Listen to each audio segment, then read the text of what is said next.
जय हिंद।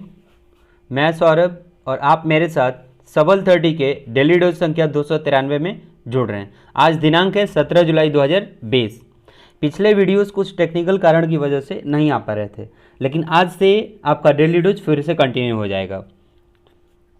ध्यान रखेंगे, हमारे वीडियोस थोड़ा सुबह या शाम इसलिए लेट हो जाते हैं क्योंकि हम कंटेंट को बेहतर देने का प्रयास करते हैं, जो कि और एग्जाम्स में भी आपको क्वेश्चन कैरी करने का मौका दे।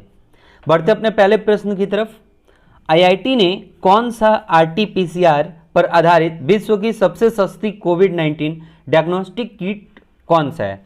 उत्तर है कोरोश्योर। इसको याद रखने का तरीका होगा, कोरोना का इसमें कोरो लिया गया है और जो दवा है, जो किट है, वो श्योरिटी देती है, इसलिए इसका पूरा नाम कोरोश्योर है। अब एक क्वेश्चन यहां से आपसे बनाया जा सकता है कि आरटी-पीसीआर का फुल फॉर्म क्या होगा?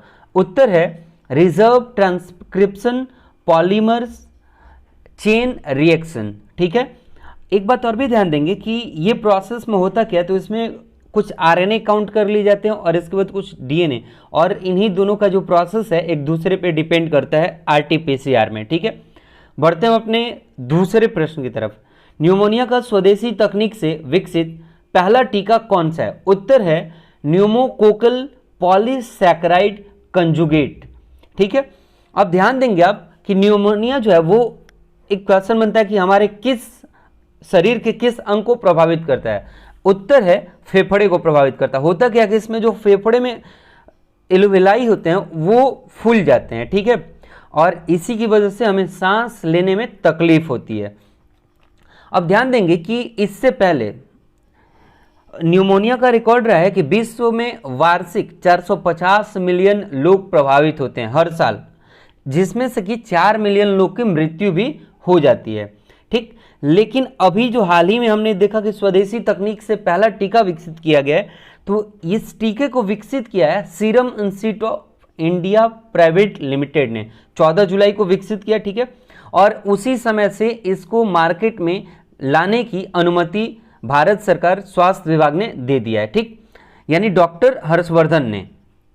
एक बात और भी यहां से आप ध्यान देंगे, यह जो टीका होगा वो लोगों को इंजेक्शन के तौर पे दिया जाएगा। ठीक है, बढ़ते हैं अपने अगले प्रश्न संख्या 3 की तरफ।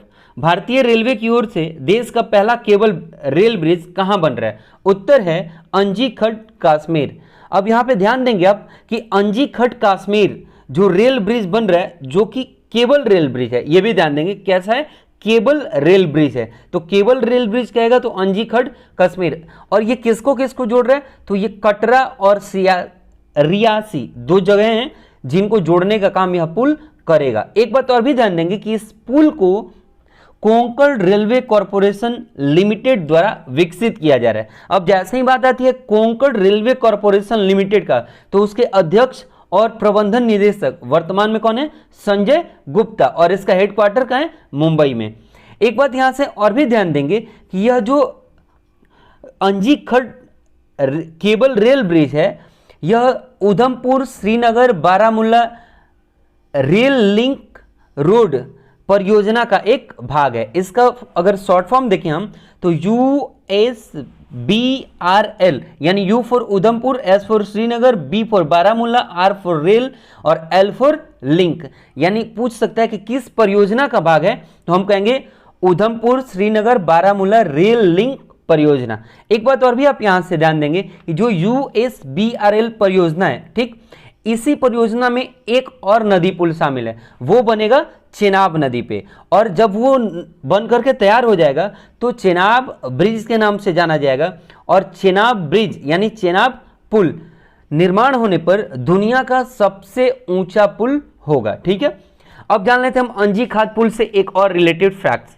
कि इसकी कुल लंबाई कितनी है। तो इसकी लंबाई है 473.25 मीटर। ठीक है, यानी 473.25 मीटर इसकी लंबाई है। एक बात और भी ध्यान देंगे जो कि आपसे प्रश्न बनाया जा सकता है कि इसमें एक एकल खंभा है, ठीक है, जिसकी ऊंचाई नदी के तल से 331 किलोमीटर है, सॉरी 331 मीटर है।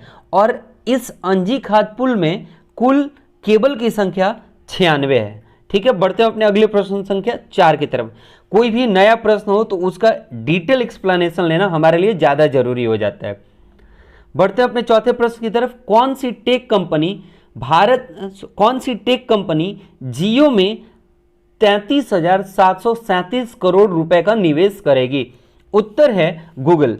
अब देखिए, जियो की 7.7% हिस्सा 33,737 करोड़ रुपए को इन्वेस्ट करके गूगल खरीदेगा। ठीक है, इससे पहले भी कुल 14 कंपनियां जियो का जो डिजिटल हिस्सा है, चूंकि रिलायंस की ये एक डिजिटल इकाई है, कौन? जियो प्लेटफॉर्म, इसका अब तक कुल 33% हिस्सा बेचा जा चुका है। ठीक है, और बेच करके 1.52 लाख करोड़ रुपए जियो ने जुटाए हैं, जिसमें से 7.7% किसने लिया है? गूगल ने। ठीक है, और इसका टारगेट है 49% अपनी हिस्सेदारी बेचने की और लगभग 2.5 लाख करोड़ रुपए जुटाने की। ठीक है, बढ़ते हैं हम अपने अगले प्रश्न की तरफ। अब तक गूगल ने जियो से कितनी राशि निवेश की है? तो उत्तर होगा 1.52 लाख करोड़ रुपए। ठीक है, बढ़ते हैं अपने अगले प्रश्न संख्या। चूंकि गूगल का ही क्यों? क्योंकि फेसबुक ने इन्वेस्ट किया, वो भी गूगल का। ठीक है, तो इस तरीके से जब आप देखेंगे तो कुल 14 यूनिट हैं जो कि गूगल में जियो में इन्वेस्ट करी हैं और टोटल अर्निंग कितना हुआ? 1.52 लाख करोड़ रुपए। बढ़ते अपने 7वें प्रश्न की तरफ। 17 जुलाई 2020 को संयुक्त राष्ट्र कौन सी वर्षगांठ मना रहा है? उत्तर है 75वें। तो ध्यान रखेंगे कि यूनाइटेड नेशन की स्थापना जो हुई थी वो हुई थी 1945 में। अगर वहां से हम जोड़े तो 75 साल होता है। अब यूनाइटेड नेशन का हेडक्वार्टर अर्थात मुख्यालय कहाँ है? उत्तर है मैनहट्टन टापू, जो कहां पर है? न्यूयॉर्क में। तो अगर टापू पूछे तो मैनहट्टन और जगह देश पूछे तो न्यूयॉर्क। ठीक है, इसमें कुल सदस्य देश कितने हैं? तो वर्तमान में 193 सदस्य देश हैं इसके। ठीक है, एक बात और भी ध्यान देंगे कि इसकी आधिकारिक भाषा जो है वो अरबी, चीनी, अंग्रेजी, फ्रांसीसी, रूसी और रूसी है। ठीक है, ये इसलिए क्योंकि कभी कभी प्रश्न बनता है यूनाइटेड नेशन की आधिकारिक भाषा निम्न में से कौन सी नहीं है। तो आपको अगर ये याद रहेंगे कि अरबी, चीनी, अंग्रेजी, फ्रांसीसी और रूसी ये आधिकारिक भाषा है तो आप छांट पाएंगे। ठीक है, जो 193वां सदस्य देश है वो कौन सा है? दक्षिणी सूडान। वो कब जुड़ा? 11 जुलाई 2011 को। ठीक है, यानी सबसे नया सदस्य देश यूनाइटेड नेशन का कौन है? तो वो है दक्षिणी सूडान। बढ़ते हैं अपने अगले प्रश्न संख्या 8 की तरफ। अल्कोहल आधारित सैनिटाइजर पर कितना प्रतिशत जीएसटी लगाया जाएगा? उत्तर है 18%। यहां से महत्वपूर्ण प्रश्न हो सकता है, जीएसटी से संबंधित आपसे पूछते। तो ध्यान देंगे, जीएसटी का फुल फॉर्म है गुड्स एंड सर्विस टैक्स, यानी वस्तु एवं सेवा कर। कब से शुरू हुआ भारत में? तो भारत में 1 जुलाई 2017 से लागू हुआ और इस व्यवस्था को लागू करने के लिए भारत के संविधान में संशोधन करना पड़ा और 101वें संविधान संशोधन के तहत भारत में इस कर को लाया गया, जिसके तहत एक देश एक कर का नारा बुलंद किया गया।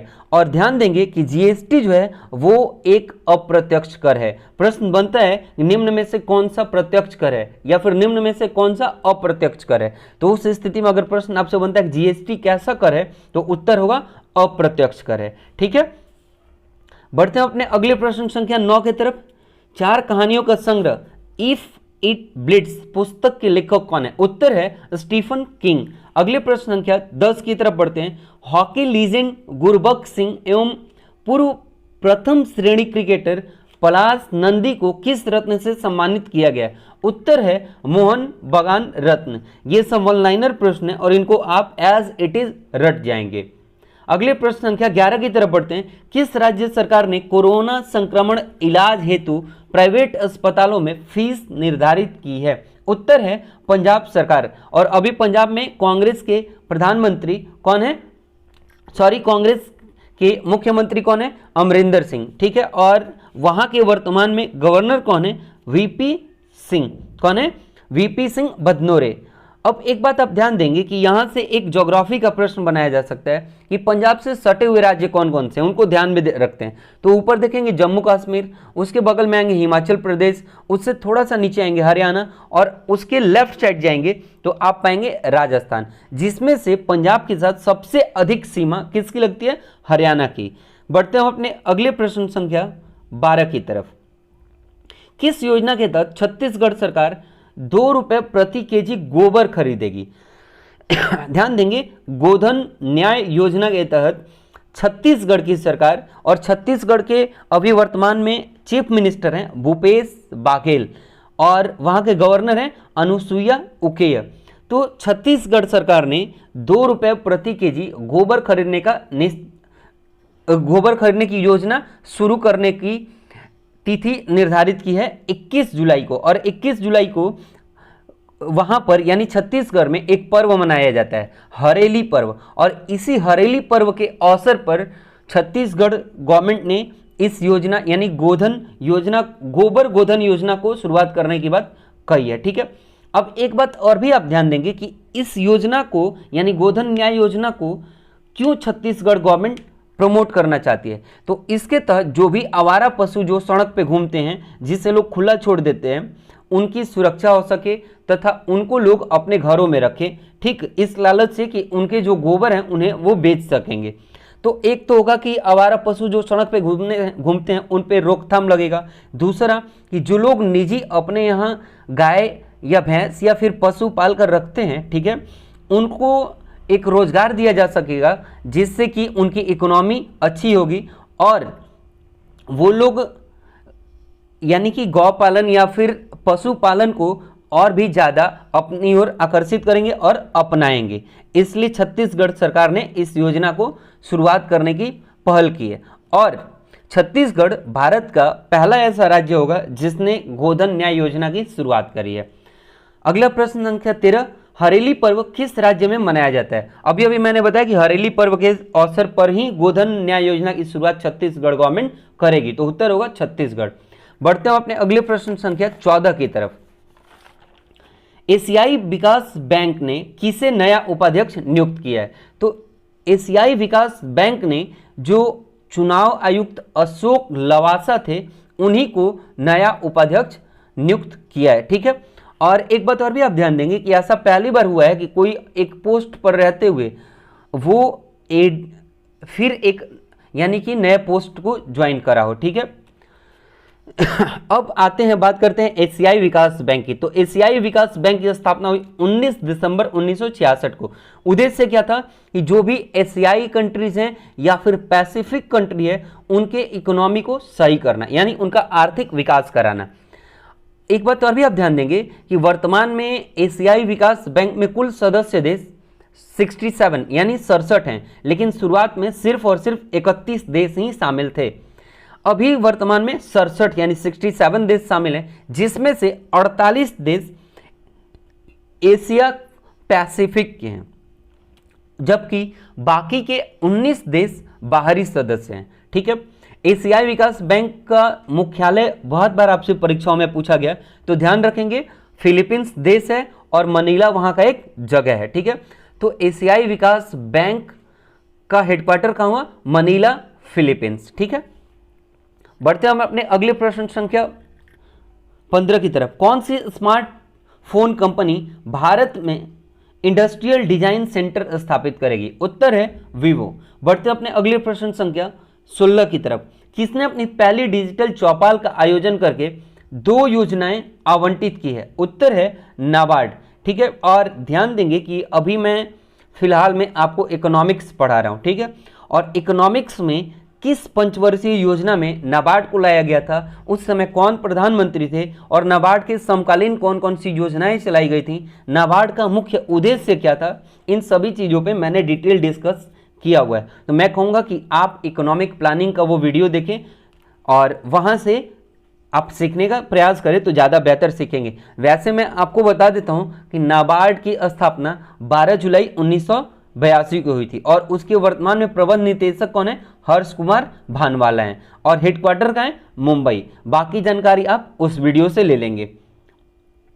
अगले प्रश्न संख्या 17 की तरफ बढ़ते हैं। किस राज्य में स्थित पूर्वा रिजर्व वन्य जीव अभयारण्य में अपग्रेड होगा? उत्तर है असम।